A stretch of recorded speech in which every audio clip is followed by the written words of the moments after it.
It was supposed to be a normal day. The kind of day that blends into the thousands of others that make up a lifetime.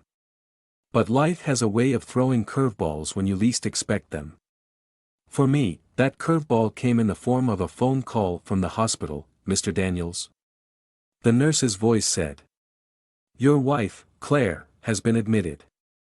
She collapsed at work. We need you to come in." I dropped everything and rushed to the hospital, my heart pounding with fear. Claire and I had been married for 8 years. Our relationship wasn't perfect, whose is. But I loved her, or at least I thought I did. That love, however, was about to be tested in a way I never imagined, when I arrived at the hospital. Claire was already in a room, hooked up to machines that beeped and hummed. She looked pale and fragile, a shadow of her usual vibrant self. The doctors told me it was severe dehydration and stress. I held her hand, whispered words of comfort, and tried to mask my worry. In that moment, memories of our early days together flooded my mind. I remembered how we met at a bookstore, both reaching for the same novel. She'd laughed, her smile bright enough to light up the dimly lit shop. We spent hours talking over coffee that day, discovering shared passions for travel, art, and late-night stargazing. It felt like fate. It wasn't until later that night, when I went home to grab some essentials, that I stumbled upon the truth. Her phone was on the kitchen counter, buzzing incessantly with notifications. Curious and concerned, I glanced at the screen. A text message preview caught my eye. "I miss you so much. Can't wait to see you again." It wasn't from anyone I recognized. My stomach churned. Against my better judgment, I unlocked her phone. What I found shattered my world. The messages painted a vivid picture of an affair that had been going on for months. There were photos, intimate texts, and even plans for a weekend getaway. The other man's name was Greg. He was someone she worked with, someone she had introduced me to once at a company event. My hands shook as I scrolled through the evidence, each message a dagger to the heart. The betrayal felt physical, like a punch to the gut. How could she? How could the woman I'd shared my life with, the woman I'd trusted completely, do this to me? Anger, sadness, and disbelief warred within me. But there was no time to process. I had to go back to the hospital. Claire needed me. I spent the night at her bedside, a storm of emotions brewing inside. I couldn't confront her there, not while she was so vulnerable. So, I waited. I played the dutiful husband, smiling at the nurses, fetching water, and pretending everything was fine. But inside, I was dying. Claire recovered quickly, and within a week, she was back home. That's when I decided to confront her. One evening, as she sat on the couch, I placed her phone on the coffee table and asked, "Is there anything you want to tell me?" She looked confused at first, then saw the phone and froze. Her face turned pale, and she stammered, What do you mean?" "Don't," I said, my voice cold. "Don't lie to me. I know about Greg." For a moment, she said nothing. Then the tears came. She cried, apologized, and begged for forgiveness. She said it was a mistake, a lapse in judgment. She said she loved me and wanted to fix things. But her words felt hollow. The damage was done. In the weeks that followed, I tried to make sense of it all. We went to counseling, tried to rebuild what was broken, but something inside me had shifted. Trust, once shattered, is nearly impossible to mend. I found myself questioning everything she said, everything she did.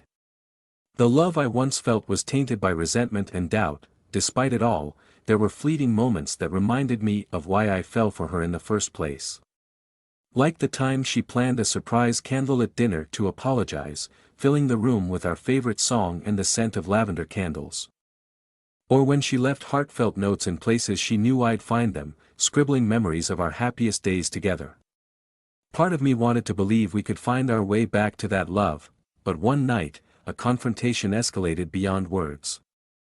I yelled, she yelled back, and then she confessed something even worse. Greg wasn't the first. The room spun as the weight of her words hit me like a tidal wave. Years of lies, buried under our seemingly normal life, unraveled in mere moments. The betrayal was deeper than I'd imagined, and it was unbearable. After hearing that confession, I grabbed my jacket and stormed out of the house. I needed air. But as I walked down the dark streets, I felt a presence behind me. Turning quickly, I saw a shadowy figure dart away. Paranoia crept in. Was it Greg? Or someone else? The adrenaline surged as I decided to follow the figure. The chase led me to an abandoned construction site. My heart pounded as I maneuvered through the scaffolding, the dim moonlight my only guide. Suddenly, a hand grabbed my shoulder. Instinct took over, and I swung my arm, connecting with flesh. The figure groaned and stumbled back. "Who are you?" I shouted, my voice echoing. It was Greg. He had been following me, drunk and furious. He ranted about how Claire had promised him a future, only to go back to me. The confrontation turned physical as he lunged at me. We grappled, the fight spilling into the dirt. Punches were thrown, blood was drawn, and by the end, we were both gasping for air. "Stay away from my life," I warned him, my voice steady despite the chaos. Greg muttered curses but stumbled away into the night. I stood there, my fists still clenched, trying to process what had just happened. The incident solidified my decision. After a year of trying, I realized I couldn't do it anymore. I filed for divorce. It was one of the hardest decisions I've ever made, but it was the right one. I deserved better. Fast forward to today, years later. I'm a different man now. The pain of that time still lingers, but it no longer defines me. I've rebuilt my life, piece by piece. I've rediscovered passions I'd forgotten, made new friends, and even started dating again. One of those dates turned into something unexpected, real, lasting love. Her name is Emma. She's kind, patient, and understands the depths of heartache. On our third date, she took me stargazing, saying, "I heard you're a fan of the night sky." It was a simple gesture, but it brought tears to my eyes. For the first time in years, I felt seen. Our love grew slowly, built on trust and shared dreams. Emma and I started traveling together, creating memories that rivaled those I thought I'd never surpass. On a trip to the mountains, we sat by a crackling fire, watching the stars. I told her about my past, the pain, the betrayal, and the lessons learned. She held my hand, her eyes full of understanding. "You're stronger than you realize," she said, and in that moment, I believed her. Claire's betrayal taught me hard lessons about love, trust, and resilience. It showed me the importance of valuing myself and setting boundaries. And while I wouldn't wish that experience on anyone, I'm grateful for the strength it gave me. Life moves on, even after the worst of storms. The scars remain, but they're a testament to survival. And for that, I'm thankful. Love, it turns out, is still possible and even more beautiful the second time around.